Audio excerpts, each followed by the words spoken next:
सुग्रीवची साथ दिली आणि बालीला त्यांना मारलं गेलं आणि ती जी सत्ता होती ती दिली गेली। सांगण्याचा उद्देश असा आहे की बाली काय होता, खूप शक्तिशाली होता, रावणाला सुद्धा त्यांनी हरवलेलं होतं आणि त्यांचं असं होतं जेव्हा युद्ध आपण करायला गेलो ना तर आपली अर्धी शक्ती त्या बालीला जात होती, असं होतं।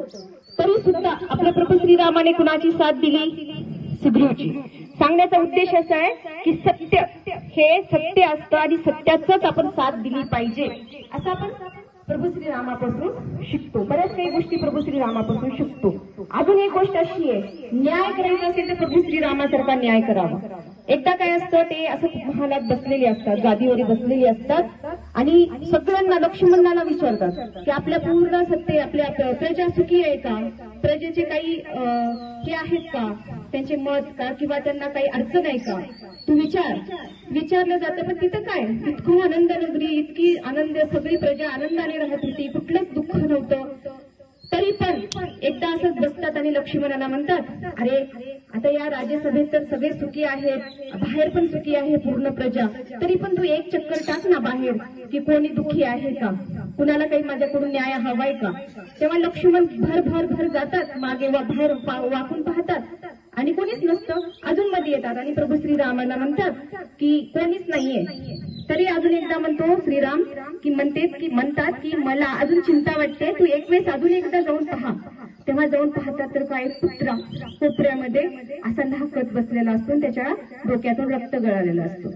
मग प्रभू लक्ष्मण म्हणतात की अरे, जाऊन बोलतात त्या कुत्र्याला की अरे तुला काय झालं, असं का थांबलास तू इथे, तर मला न्याय हवाय, मला मिळेल का न्याय, मी येऊ शकतो का राज्यसभेमध्ये। तर लक्ष्मण म्हणतो हो हो, का नाही, प्रभू श्रीरामाच्या या दरबारामध्ये सगळ्यांना न्याय मिळतो, तू पण येऊ शकतोस, चल मध्ये। मग तो येतो मध्ये आणि म्हणतो प्रभू श्रीराम आणि मला न्याय हवाय।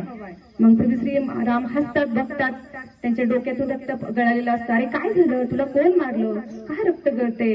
तेव्हा तो म्हणतो की आपल्या या इथलाच एक ब्राह्मण आणि मला काय केलं, एक दगड टाकला आणि माझ्या डोक्यातून रक्त गळत आहे। तेव्हा प्रभू श्रीराम म्हणतात मग न्याय देणार का, कारण तुम्ही ब्राह्मण लोक तुमची पूजा करतात, मंत्र म्हणतात, तुम्हाला सगळ्यात वर्चस्व ब्राह्मण आहेत, मग मला न्याय मिळेल का, मी पुत्र आहे आणि ते ब्राह्मण आहेत, मिळेल का। प्रभू श्रीराम म्हणतात सगळ्यांना न्याय मिळतो। त्या ब्राह्मणाला बोलवा रे, जातात लोक पळत त्या ब्राह्मणाला घेऊन येतात आणि म्हणतात का रे, याला दगड का मारला तू। तेव्हा तो ब्राह्मण म्हणतो मी पूजेला जात असताना मी भिक्षेला जात होतो, माझं पोट भरायचं होतं आणि मी पोट भरत असताना हा वाटत थांबलेला होता आणि कितीही जा म्हणलं तर तो जात नव्हता, म्हणून मी एक दगड उचललं आणि मी त्याला मारलं आणि तो रक्त गळू लागलं। असं म्हणल्यानंतर ठीक आहे, तुझी चूक आहे, तुला शिक्षा होणार। मग कुत्र्याला विचारतात, अरे कुत्र्या, याला काय शिक्षा देऊ दे सांग, तुझी म्हणशील ती यांना शिक्षा होईल, ब्राह्मण असला तरी शिक्षा होईल। तेव्हा कुत्रा म्हणतो की याला महंत करा, एका कुठल्या तरी जागेवरती याला महंत करा। तेव्हा सगळी प्रजा हसते, अरे हा कुत्रा काय सजा देतोय की ह्याला वर उचलतोय का ह्याला बक्षीस देतोय, काही समजतच नाही। मग कुत्रा म्हणतो मी जसं म्हणतं तसं करा, माझी ही शिक्षा आहे या ब्राह्मणाला, याला महंत करा। तेव्हा महंत केलं जातं। आता कुत्रा म्हणतोय तर श्रीरामाला ऐकावं लागलं, कारण न्याय करायचा होता ना। मग त्याला असं करा, ह्याला हत्तीवर बसून त्या तिथे न्या। तेव्हा त्याला हत्तीवर बसवलं जातं। हत्तीवर बसवताना तो म्हणतो, ब्राह्मण मनातल्या मनात खूप खुश होतो, अरे काय भारी झालं, मी याला काय दगड काय टाकला तर मी मंतही झालो, जवळ उठून भिक्षा मागे लागत होती आणि मला हत्तीवर बसून दगड काय टाकला तर मी मंतही झालो, जवळ उठून भिक्षा मागे लागत होती आणि मला हत्तीवर बसून वाजत गाजत नेताय, खूपच भाग्य फुललं बाबा माझं, असं म्हणतो तो खुश होतो। आणि तो म्हणताला नेऊन गेल्यानंतर तो म्हणतो असं का केलास, प्रभू श्रीराम विचारतात। तेव्हा कुत्रा म्हणतो कारण मी त्याच पंथातला महंत होतो पूर्वी आणि मी चूक केली होती छोटीशी, त्याच्यामुळे आज मी कुत्रा झालेला आहे, आज त्याच ठिकाणी तो गेलेला आहे, याच्या हातून मला माहिती आहे चूक होणार आणि ह्याला पुढच्या जन्मी असाच माझा जन्म मिळणार, ही त्याची सजा आहे, असं ते म्हणतात। म्हणजे सांगण्याचा उद्देश असा आहे की आपला प्रभू श्रीराम यांच्या काळामध्ये असं सगळ्यांना न्याय मिळत होता, हे आपण प्रभू श्रीरामाकडून शिकू शकतो। याच्या नंतर आपली जी असते सीता माता, सीतामाताकडून आपण काय शिकावं? उगीच रामनवमी आली की एवढं मोठं नैवेद्य करावं, त्या भक्त त्या देवापुढे ठेवावं, ठळमण नारळ फोडावं, डोकं बडवावं आणि आपल्या मनात तसेच विचार, घरी यावं, नवऱ्याला भांडण करावं, मला असंच केले, मला तसंच केले, माझा वनवासच तुम्ही केलात, तुमच्यामुळे मला खूप भोगावे लागले, यांचं करावं लागलं, त्यांचं करावं लागलं. आपण कर कर कर कर कर आपण नवऱ्यांना करतो. पण सीते मातेकडे बघून आपण शिकू शकतो. जेव्हा हे आपलं द्वारिकादास आपलं सिंहासन सोडून वनवासामध्ये श्रीराम चालले असताना प्रभू सीते मातेला सुद्धा म्हटलं होतं की तू जाऊ नको. प्रभू श्रीरामाने सुद्धा म्हणले की माझा वनवास आहे, मी जाणार, तू इथेच राहा, सिंहासनावर राहा, गादीवर झोप, पंचपक्वान खा, चांगल्या. कारण ती राजाची मुलगी होती आणि राजाची सूनी होती. पण ती म्हणली नाही, माझा धर्म आहे माझ्या पतीसोबत राहणं, सुख दुःखात साथ देणं, माझा तोच धर्म आहे. हे आपण शिकू शकतो की सीता मातेकडून आपण आपल्या पतीसोबत सुख असेल, दुःख असेल, जे काही असेल आपण सहन करत आपल्या पतिदेवाला साथ देणे आपण मातेकडून शिकू शकतो. त्याच्यानंतर कोण आहे? आपले हनुमान, बजरंगबली हनुमान जे भक्त होते आपले प्रभू श्रीरामाचे, त्यांच्याकडून काय शिकावं? त्यांच्याकडून नम्रता शिकावी. जेव्हा सीता मातेला रावणाने घेऊन गेलेलं होतं तेव्हा प्रभू श्रीराम म्हणतात की अरे प्रभू आपले हनुमान तुम्ही जा आणि बघा बरं कुठे आहे ते माझी सीता आणि काय काय चालू आहे त्या लंकेमध्ये, तुम्ही पाहून या. तेव्हा त्याने नमन करतात आणि जातात आणि सीता मातेला पाहतात आणि नम्रताने वापस येतात. त्याच ठिकाणी तो आपले जर हनुमान मध्ये एवढं बल आहे, एवढी शक्ती आहे, जेव्हा हनुमानाला बाण लागला, आपल्या लक्ष्मणला बाण लागलेला होता तेव्हा पूर्ण त्यांनी पर्वत उचलून आणलेलं होतं. मग त्यांच्यामध्ये एवढी शक्ती नव्हती का हो रावणाला मारून सीते मातेला खांद्यावर बसून आणू शकले नसते का? पण ते तसे केले नाही.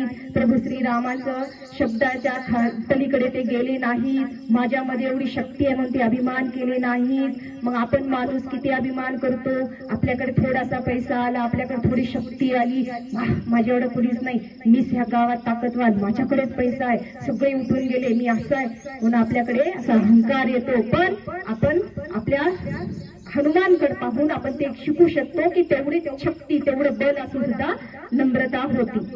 तिसरं आहे आपले दशरथ, आपले श्रीरामाचे वडील, यांच्याकडून काय शिकावं?